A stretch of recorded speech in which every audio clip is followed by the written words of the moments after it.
Go. Hi, I'm Jim Ehlers, and I'm one of the lucky customers that bought a CFF telescope. This is first light tonight. It's been, as always, when you buy a telescope, it's probably proportional to what you buy, and we waited almost, a month and a half, I think, to get to this point. So we've got it up on the mount. It's on an older 1200 AP mount. It's been upgraded with some new equipment. It's a CFF 400 F-15. It is it weighs about 77 pounds, and I know it's a little bit on the pier is a bit high, but unfortunately it's really I'm balancing three different types of telescopes. I have a astrophysics refractor superplanetary that needs a high mount, and with this Cassegrain it's a little bit on the high side, so we'll probably have to get another pier to lower it. Here, let me show you some of the things. Why don't we come around this side and I'll show you the controls on the side here. So if you could. Yep. So what we have here is I installed the Thousand Oaks optical DO system. Part of this runs a finder.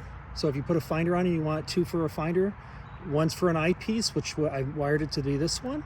And then we have two controls for both the primary mirror heater and the secondary mirror heater at the front. And threaded, of course, if you look at the back of the scope, you can see fans here and then heater here. So that's for the primary heater, and then fans for the primary. The secondary wire goes all the way up the side and across one of the spider spokes. You have your adjustments. This is the locks for the mirror, and then this is your tilt. This allows you to spin the focuser if you'd like.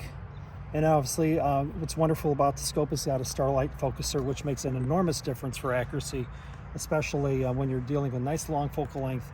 You can get that little extra tweak, and it's fantastic. Here, let me show you the optics. I'm going to put it on its side here.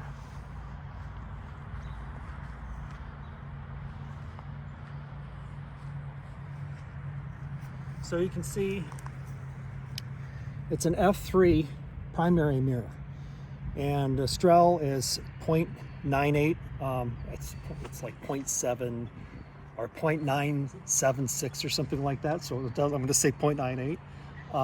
Carbon fiber baffle, carbon fiber 3D printed baffle tube, secondary baffle tube, and then this is cool. This is a fine focus for the spacing between the primary mirror and the secondary mirror.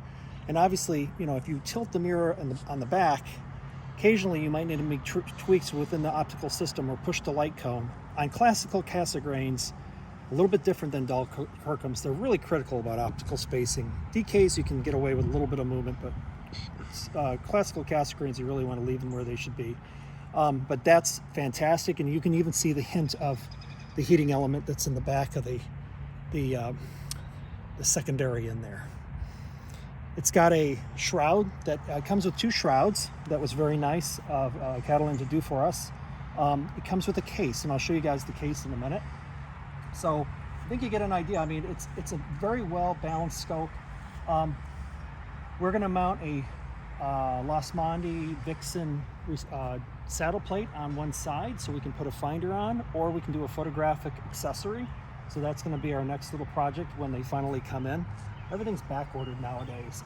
The wait time on this was, I want to say 18 months.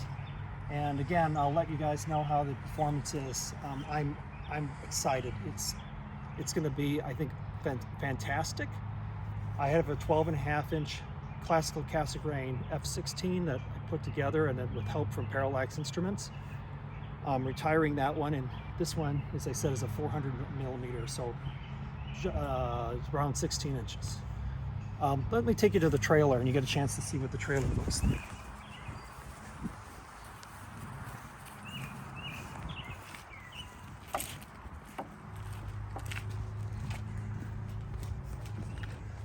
So excuse the mess, but this is the case that the Cassegrain comes in.